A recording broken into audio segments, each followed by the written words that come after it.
ఉదయం అబ్రహం తన డేరా పక్కన ఉన్న కొండపై నిలబడ్డాడు. అబ్రహం. వేసవి మధ్యాహ్నం వేడిలో అబ్రాహాము తన గుడారముందు వృక్షం క్రింద కూర్చున్నాడు.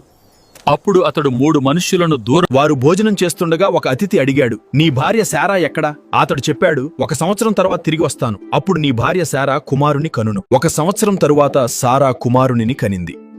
అబ్రాహాము ఆనందంతో కన్నీళ్లు పెట్టుకుంటూ సారాను, చిన్న ఇస్సాకును చూస్తున్నాడు. అబ్రాహమా, నీ కుమారుడైన ఇస్సాకును తీసుకొని నేను చూపించే పర్వతమునకు వెళ్లి అక్కడ బలికి ఏర్పాటు చెయ్యి.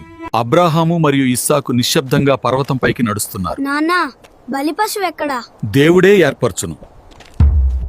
అబ్రహం తన కుమారుడిని బంధించి రాతి బలిపీఠంపై ఉంచాడు. అబ్రహాము రాతి బలిపీఠం ఎదుట నిలిచి ఏడుస్తూ ప్రార్థిస్తూ ఆకాశము వైపు చూశాడు. ఆ క్షణంలో ఆకాశము నుండి దేవుని స్వరం వినిపించింది. అబ్రాహామా, నీ విశ్వాసం నాకు తెలుసు. దేవుడు అన్నాడు, నిశ్చయంగా నేను నిన్ను ఆశీర్వదించెదను. నీ సంతానం ఆకాశ తారకల్లా, సముద్ర తీరపు ఇసుకల్లా విస్తరించును.